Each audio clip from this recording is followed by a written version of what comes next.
Bienvenue dans ce 6e épisode dans lequel je vais vous expliquer comment j'ai généré 8246 € en 4 trades. J'ai tradé l'USD CHF, le GBP USD, l'USD GPI et le GBP GPI. Ça représente environ 8% de mon capital. Donc on va commencer tout de suite avec l'USD CHF. Mais avant ça, n'oubliez pas qu'au lieu d'être spectateur des trades après coup, eh bien vous pouvez les copier, ces fameux trades gagnants, simplement en cliquant sur le lien dans la description. C'est le premier lien. Vous allez être redirigé dans mon canal gratuit et chaque matin je vous offre un signal de trading à copier totalement gratuitement. Donc cliquez sur le lien dans la bio pour ne pas manquer le signal du jour. Ici donc on est sur l'USD CHF et dans l'épisode précédent je vous avais fait une démonstration sur un stop loss créditeur à 77 pips sur ce rebond à l'achat. Rappelez-vous, je vous avais dit du coup que je visais le rebond un peu comme celui-ci, évidemment une cassure et clôture par le haut de ma résistance oblique pour aller chercher un peu plus haut. C'était un trade à contre-tendance, donc j'étais au courant du risque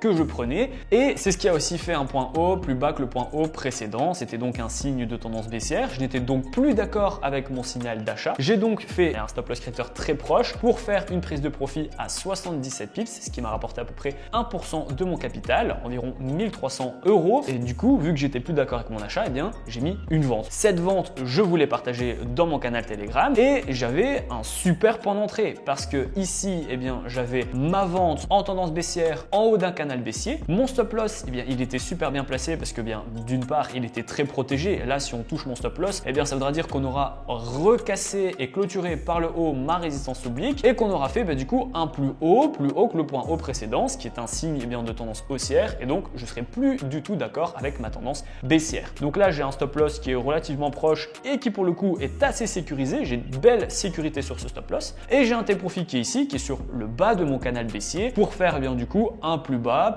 que le point bas précédent. C'est vraiment typiquement la caractéristique d'une tendance baissière. Donc je vous ai envoyé ce trade qui m'a fait du coup rapporter 140 pips, soit 2376 €, ce qui représente environ 2% de mon capital et du capital des gens qui ont copié ce trade. Et en termes de gestion de trade, c'était assez facile parce que pour le coup, on voit qu'on a une accélération baissière. Donc ce sont toutes des bougies d'impulsion baissière qui font toujours des points plus bas. On a ici une petite bougie haussière qui montre de l'incertitude plus qu'un signal haussier. Ça fait pas forcément un plus haut, on n'a pas forcément un engouffrement, on n'a pas non plus un rebond. Donc il y a vraiment absolument rien à craindre. Surtout que derrière, on a une bougie d'engouffrement. La bougie, elle vient vraiment ravaler le travail des acheteurs. Elle fait un point bas et elle est suivie d'une accélération baissière. À ce niveau ici, on était sur un niveau de support, donc on aurait pu s'attendre à un rebond. Au final, on a juste eu un petit rebond, mais très faible parce qu'on voit encore une fois qu'elle reste intégrée et qu'elle n'arrive pas à englober et ravaler le travail baissier précédent. Donc derrière, les vendeurs ravalent le travail haussier. Là aussi, il n'y a rien à faire parce que dans l'idée, avec la base de la bougie H4 précédente en termes de stop loss créditeur, notre stop loss créditeur il est ici. On laisse vraiment tourner à chaque fois. Lors de la clôture de cette bougie-ci, on met notre stop loss créditeur ici et après on voit qu'on a une cassure et clôture par le bas du canal baissier et on touche mon take profit à 140 pips. Alors j'aurais pu le mettre bien plus bas mon take profit parce qu'on voit qu'on a une accélération baissière qui vient chercher non pas au final 140 pips mais plutôt 300 pips à vrai dire. Alors comment comprendre ce mouvement? C'est assez simple, mais étant donné qu'on a une cassure et clôture par le bas du support oblique dans une tendance baissière, dans un canal baissier, on a une accélération baissière. Pourquoi? Parce qu'un canal baissier, c'est déjà une tendance baissière, c'est déjà un signe de baisse. Et donc le fait de casser par le bas ce canal baissier en tendance baissière, ça montre encore plus de puissance baissière, encore plus de vendeurs, on va dire de raison, de probabilité de mettre une vente. Donc les vendeurs arrivent en masse et on a une impulsion baissière qui va vraiment viser très bas. Alors là ici c'était assez difficile, on avait un support qui était aux alentours d'ici, on avait un là, mais c'est très difficile quand même mesurer et à gérer. Dans tous les cas, il ne faut pas oublier que moi j'ai pris ce qu'on appelle un aller-retour, c'est l'achat et la vente. J'ai pris ici donc l'achat à 77 pips, donc 1% de mon capital, à environ 1300 €, et après 140 pips, 2% de mon capital, soit 2376 €. Donc au total, j'ai généré environ 210 pips, plus ou moins 217 pips, soit 3% de mon capital, soit 3600 € à peu près. Donc c'est vraiment l'achat et puis la vente, l'aller-retour qui m'a fait qu'au final j'ai fait un beau trade global qui m'a fait rapporter 3%. Ensuite, je suis arrivé sur le GBP USD, cette fois-ci en tendance, bien que la tendance n'était pas officielle, mais j'ai quand même pris un trade relativement en tendance. Je vous explique ça tout de suite, mais moi je suis rentré ici. Alors pourquoi je suis rentré ici à la vente et pourquoi j'appelle ça un trade à tendance alors qu'on pourrait se dire bah non, c'était pas vraiment en tendance. En fait, ici, j'ai une tendance haussière. Je suis en H4, je suis en swing trading, tout se passe bien. Sauf que je vois qu'on s'éloigne très fortement de ma moyenne mobile, qu'on arrive en surachat. Moi, j'ai vraiment envie de placer une vente. Le problème, c'est que les points bas sont de plus en plus hauts et les points hauts sont de plus en plus hauts. J'ai vraiment aucun signal de faiblesse et aucun signal qu'il faut rentrer. Donc j'attends. Après coup, après analyse, j'avais une opportunité qui était ici. Donc là, c'était le meilleur point d'entrée pour rentrer à la vente. Malheureusement, j'étais pas là, j'étais pas en face des graphiques à ce moment-là, donc j'ai pas pu profiter de cette opportunité. Mais après coup, si on analyse correctement le marché, eh bien, on pourrait rentrer ici. Pourquoi ici? Eh bien, parce que cette cassure et clôture par le bas du support qui a fait rebondir les prix pour faire un nouveau plus haut a été cassé. Donc, ce qui s'est traduit par ici un point bas, plus bas que le point bas précédent. Ce qui, du coup, n'est plus une caractéristique d'une tendance haussière, mais plutôt un signal baissier. Étant donné qu'on avait un point bas, on a eu une prise de profit, une correction haussière, une impulsion baissière, une correction haussière, une impulsion baissière et ainsi de suite. Et là, à ce moment-là, depuis la cassure par le bas, eh bien, on se rend compte que les points bas sont de plus en plus bas et que les points hauts étaient de plus en plus bas également. Alors moi, j'ai décidé de rentrer ici un petit peu tard, mais lorsque j'ai vu justement l'opportunité, pourquoi je suis rentré? C'est une bonne question ça justement. Au final, à la moitié déjà du chemin. Eh bien, tout simplement parce que mon take profit était encore tout à fait atteignable. Moi, j'ai toujours un take profit entre 2 et 3% de mon capital et j'ai un stop loss toujours entre 0,5 et 1% de mon capital. Donc là, j'avais encore un take profit à 150 pips qui m'aurait fait toucher 2%. Donc c'est largement dans les tranches, je peux y arriver. Et il faut noter également qu'on est en correction, mais la tendance baissière ne serait vraiment que quand on casse ces clôtures par le bas, la moyenne mobile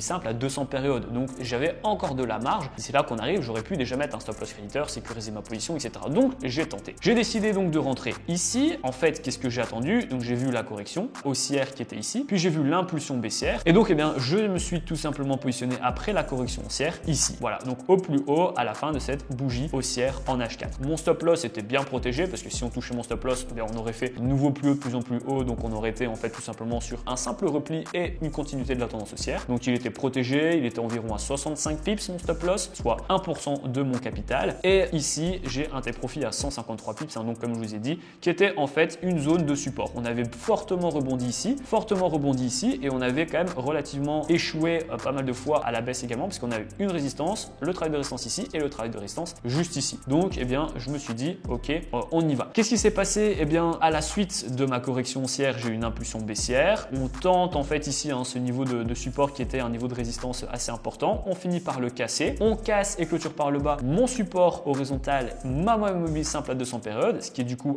une excellente nouvelle pour moi parce que ça veut dire qu'on atterrit officiellement en tendance baissière et là, eh bien, le chemin est vraiment tout dessiné. On n'a plus que quelques pips à gratter. C'est ce qui va se passer. Donc là, on a une petite prise de profit. On a un pullback, une tentative de reprise haussière. Enfin, les acheteurs se refont raballer par les vendeurs et quelques petites bougies après, on touche mon take profit. Donc voilà, il n'y avait pas grand chose à faire. C'était un trade qui n'était pas forcément long. Au final, je suis rentré ici et on a touché mon take profit après 3 jours. Donc 3 jours en swing trading, c'est relativement court, mais c'était assez intéressant. 2% du capital, 2302 €, soit 153 pips. Ce trade-là, je vous l'avais donné également en canal Telegram, je vous le rappelle. Donc n'hésitez pas à cliquer sur le lien dans la description. Et ensuite, je vous avais envoyé rapidement après l'USD GPI. Donc l'USD GPI, tout comme le GBP GPI, je vais les survoler parce que c'était plutôt de la corrélation positive et également de l'analyse fondamentale. Maintenant, je vais vous expliquer d'un point de vue technique quel était mon schéma, mais j'étais donc dans un scénario de consolidation de tendance neutre après une tendance baissière. Vous la voyez ici,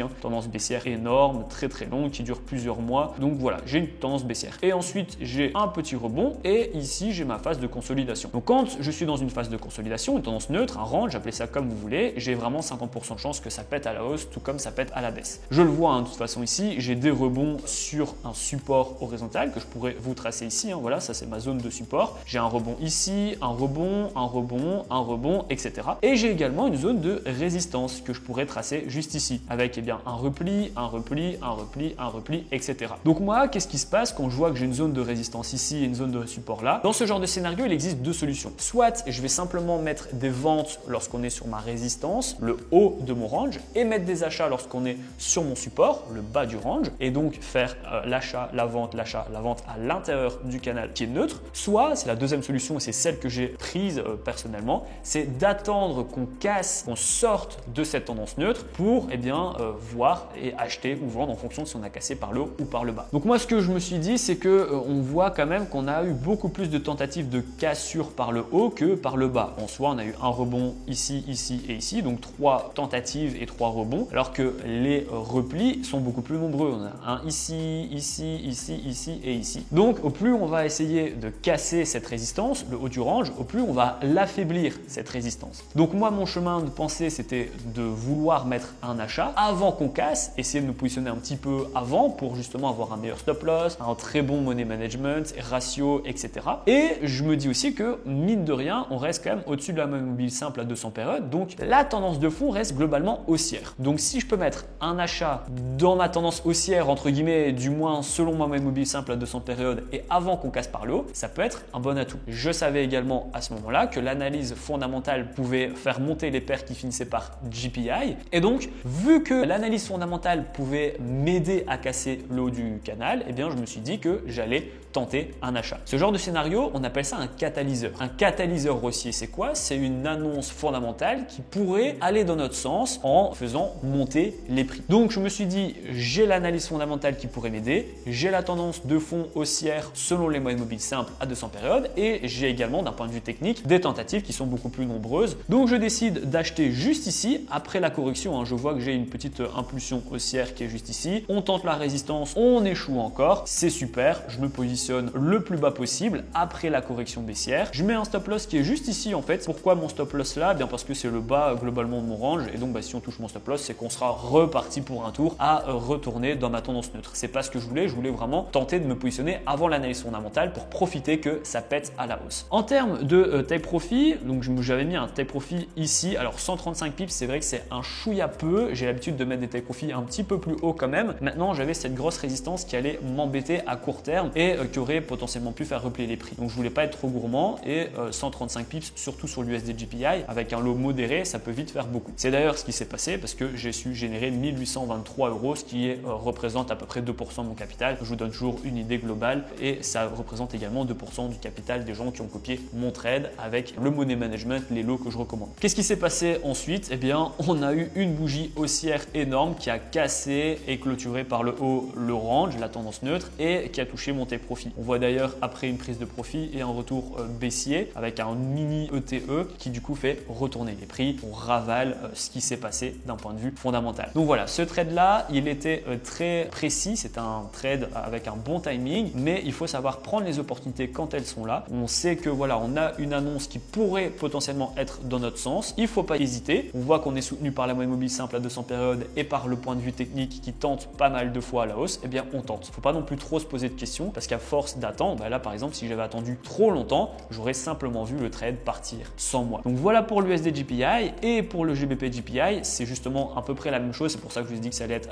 assez rapide cet épisode. C'est de la corrélation positive. Donc là, vu que je savais que l'annonce économique allait être négative pour le GPI, donc positive pour les paires qui finissent en GPI, eh bien, vu que j'ai acheté sur l'USD GPI, je vais aussi acheter sur le GBP GPI. Donc même chose, j'ai attendu la correction, j'ai placé un achat avant l'annonce économique, j'ai mis mon take profit du coup juste ici qui m'a fait rapporter 1746 €, ce qui représente un petit peu moins que de 2% de mon capital. Donc avec cette corrélation positive et cette annonce économique, j'ai généré 2% sur le GBP GPI et 2% sur l'USD GPI. Donc rien qu'avec la corrélation positive, j'ai généré 4% de rentabilité sur mon capital. Donc voilà un petit peu pour ces 4 trades qui m'ont au total fait rapporter 8% de mon capital. Pour rappel, n'oubliez pas que tous ces trades que je vous montre dans tous les épisodes, eh bien ce sont des trades que je vous ai envoyés dans mon canal Telegram. Donc cliquez sur le lien dans la description, c'est le tout premier lien. Vous allez être redirigé automatiquement dans mon canal gratuit et chaque matin, je vous envoie un signal de trading à copier totalement gratuitement. Donc si ce n'est pas encore fait, eh bien cliquez sur le lien qui est dans la description et je vous invite à copier le signal du jour. J'attends votre retour dans l'espace commentaire et je vous dis à très bientôt pour le prochain épisode de cette série.